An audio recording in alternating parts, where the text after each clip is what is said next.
بعض وخت کې ما ته خلک ټلیفونو کې چې فلانی عالم په فلانی ریډیو باندې دا خبره کوله، نو یا چا صحیح اوریدلی نی یا په پوه شوي نی یا نیمه خبره اوریدلی. خو بهرحال زیات اعتماد تاسو په هغې عالم دین کوئ چې کوم تاسو سره نږدې وي او تاسو د قرآن او حدیث درس درکوي، په هغه ډېر اعتماد کوئ. ولې په دې میډیا باندې دونه مولیان راځي، دونه عالمان راځي، څوک قرآن کې تحریف قائل دي لکه فلانې او فلانې، او څوک چې دي نه هغه د حدیث انکار کوي چې حدیث نه منم صرف قرآن منم لکه فلانې او فلانې. او څوک داسې راځي هغې خپل ټي وي چینل یې بالکل وکړي چې د ختم نبوت غلطه تشریح کوي. د میډیا هر عالم بیان اوریدل یا هغه نه امپریس کېدل، مذہبی اسکالر یوٹیوبرز جتنے بھی ہیں سونم چی دی اتی لگے احتیاط کوئے، خیال کوئے چې ستاسو قریبی کم علماء کرام دی مدرسین دا غینه مطلب دا چې تاسو د مسلو تپوس کوئ او دین ته زده کوئ. او زموږ خو تاسو یاران دوستان یو بل پیژنو نو دام ټیک ده، خو دې میډیا باندې د دې خبرې خیال ساتئ. السلام علیکم. هلو تپوس کوئ جی، پوښتنه کوئ. اکثر مونږ جمع مونځ کوو که نه ښه جی، امام پسې نو اکثر بیا چې سلام وواړي نو او مونږ پکې لکه بعد کې شامل شوي نو موږ بیا دا پته نه لګي چې 3 رکعته شوي یا 2 رکعته شوي. ښه نو څه که نو دې سلسله کې دې کې بیا څه کوو لکه دې اکثر سړی څنګه وشي. ښه ګوره په کم باندې به دغه ساتې ځان ساتې.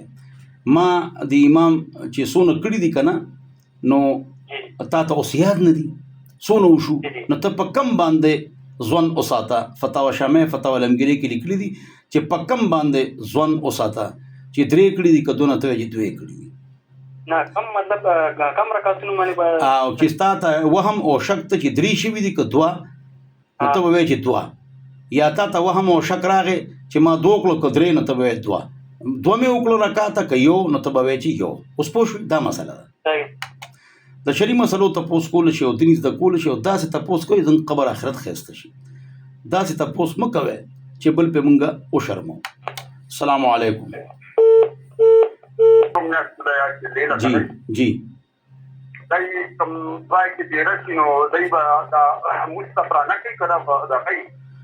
ښه جی ویم درته جی، تبلیغیان چې کوم ځای ته لاړ شي نو کله ته د 15 ورځو 15 ورځو تشکیلي یا زیات، نو که دوی په یو ښار کې وي نو پوره مونځ به کوي، او چې 15 او 20 تشکیلي خو مختلف کلو کې تاویږي را تاویږي مسکې پکې پټي دي نو دوی به قصر کوي. چې هلته تشکیل شوي د 13 ورځو د 20 ورځو نو دوی به قصر کوي چې مختلف کلو ته داسې ځي.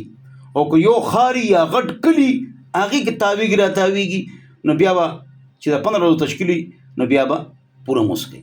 د شرعي مسلو تپوس کولی شي او دین زده کولی. جواب دا دی که ټول خلک پیسې را جمع کوي او په اسانۍ سره مطلب دی جمع کوي او مطلب چې د مړي امداد وکړو ملګرتیا ورسره وکړو نو بیا ټیک ده. خو دې کې هم د دې خبرې خیال وساته چې پیسې جمع کوئ او ټولو خلکو پیسې جمع کړئ. بیا 3 ورځې چې په هغې هغه خیراتونه کوي نو مطلب دا چې بیا د هغې لږ احتیاط کوئ چې اکې کسانو له خیرات ورکړئ چې کوم مېلمانه راغلي دي او کور ته تللی نه شي. دا نه چې د کلي خلکو ته کیني او ټول خلکو ته کیني نو داسې پیسې ضایع کول دي. د هغې ضروري چې کومې خرچي د قبر دی د کفن دی یا نور د ضروري خرچي د میلمانو خرچي دي هغه چی ده د میلمانو نو بیا ټیک ده. د کلي خلک به ورته بیا نه کیني او که نه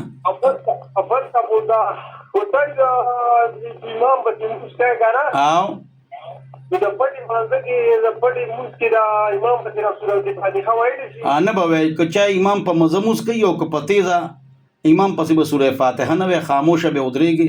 و اذا قرأ چې کله امام قرات کوي فانصتو خاموش ودرېږي نو خاموشه به ودرېږي. من صلى رکعتا چا چې یو رکعت داسې وکړو فلم یقرأ فیها بأم القرآن سوره فاتحه پکې ونه فلم یصلی هغه مونځ ونه که الا ان یکون وراء الامام، او که امام پسې ولاړې نو بیا یې کېږي مونځ نو امام پسې به ته قرات قرآن سوره فاتحه او سورت نه وي. دا مونږ چې امام پسې څه وایو دا قرآن نه دی. السلام علیکم.